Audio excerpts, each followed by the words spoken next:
जिसने गुजरात में 12 जनवरी 1971 में कहा क्या उत्तर प्रदेश को एक युवा नेतृत्व की जरूरत है। अगर परिवर्तन कोई कर सकता है तो युवा कर सकता है। हम सौभाग्यशाली है, हमारे पास आदरणीय अखिलेश यादव जैसा चेहरा है। अगर आप गौर से अपने नेता के चेहरे पर देखेंगे तो आज किसानों की बेबसी हमारे नेता के चेहरे पर दिखाई देती है। आज बेरोजगारी का दंश झेलते हुए नौजवान जो आत्महत्या की ओर जा रहा है, अगर उसकी पीड़ा अगर किसी में दिखाई देती है तो समाजवादी पार्टी के मुखिया आदरणीय अखिलेश यादव पर दिखाई देती है। और इसलिए हम आपसे कहना चाहते हैं ये प्रेशर शिविर बहुत आवश्यक है। इस प्रेशर शिविर में हमको ये संकल्प लेके जाना है। और हम आदरणीय जिनेश्वर मिश्र जी छोटे लोहिया 17 जनवरी 1997 में रायबरेली के ये कार्यक्रम में कहा था कि आज ये शक्ति हम लोगों की मुट्ठी होनी चाहिए। ये उंगलियां हैं, कोई छोटी है कोई बड़ी है, कोई उससे भी छोटी है, लेकिन याद रखना साथियों ये मुट्ठी तथा उसके समस्त नागरिकों को सामाजिक, आर्थिक और राजनीतिक न्याय, विचार, अभिव्यक्ति, विश्वास, धर्म और उपासना की स्वतंत्रता, प्रतिष्ठा और अवसर की समता प्राप्त कराने के लिए तथा उन सब में व्यक्ति की गरिमा और राष्ट्र की एकता और अखंडता सुनिश्चित करने वाली बंधुता बढ़ाने के लिए दृढ़ संकल्पित होकर एतद द्वारा इस संविधान को अंगीकृत, अधिनियमित और आत्मार्पित करते हैं। चलो धन्यवाद।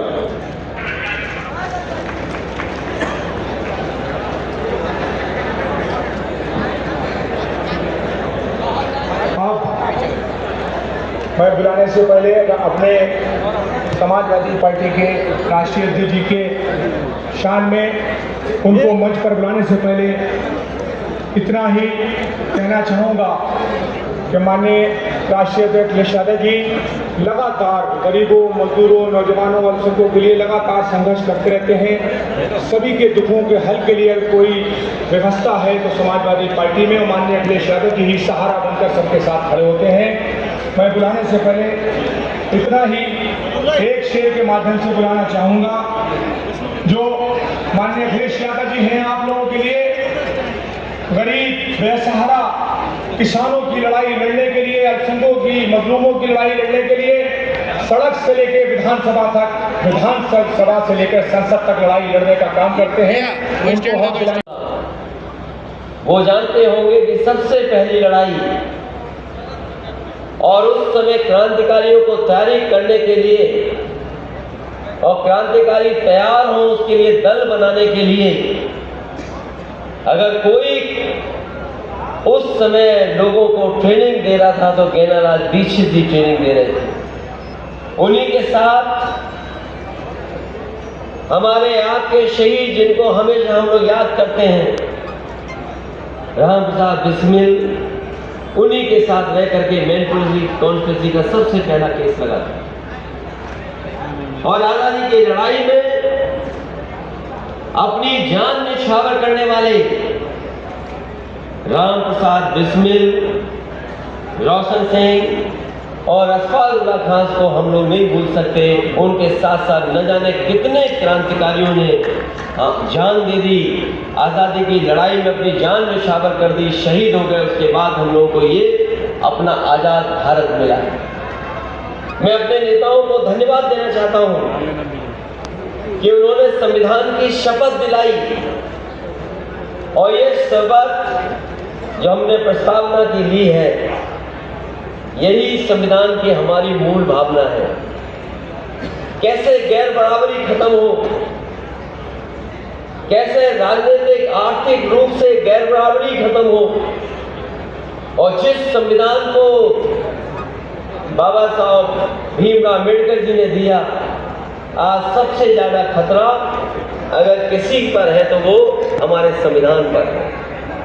और याद रखें समाजवादी साथियों, जिन्होंने सुना होगा, अखबार पढ़ते होंगे, जिन्हें जानकारी होगी, तक तो पुलिस चोर को पकड़ती थी। अभी तक तो जो आप और हम लोग फिल्मों में देखते थे या अखबारों में खबर पढ़ते थे, ये पढ़ते थे कि पुलिस ने चोर को पकड़ा। पहली बार उत्तर प्रदेश में हो रहा है कि पुलिस चोर पुलिस को पकड़ रही है। बताओ, चांदी पकड़ी है कि नहीं पकड़ी है पुलिस वालों पर? और अभी गोरखपुर में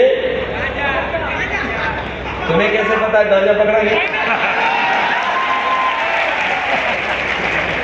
अभी गोरखपुर में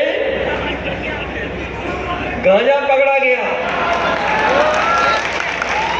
पुलिस पे गांजा पकड़ा गया। सवाल ये नहीं है कि पुलिस पे गांजा पकड़ा गया हो, आखिरकार गांजा गोरखपुर में जाता कहां था?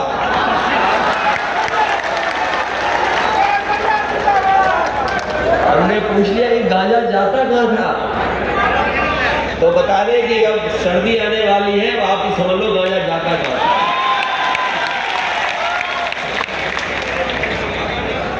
इसलिए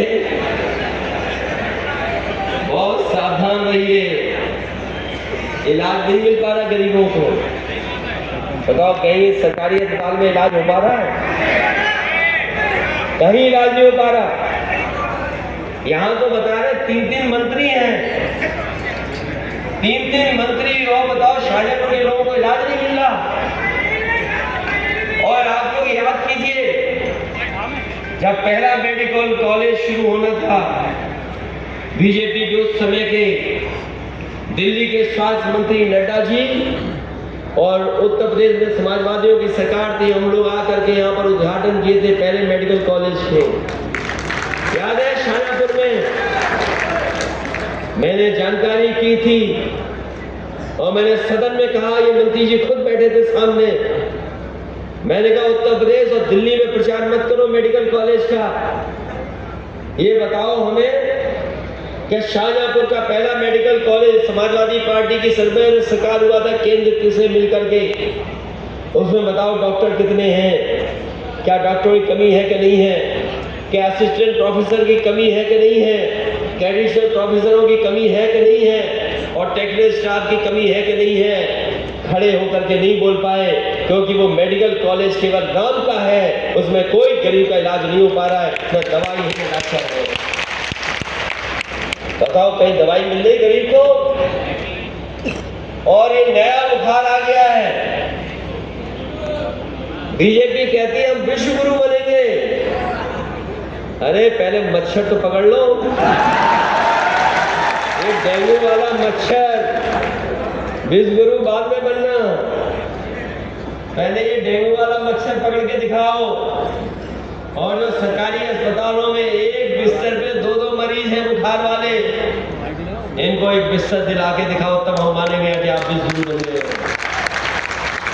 बताओ, कह रहे विश्व गुरु और डेंगू का मच्छर नहीं पकड़ पा रहे।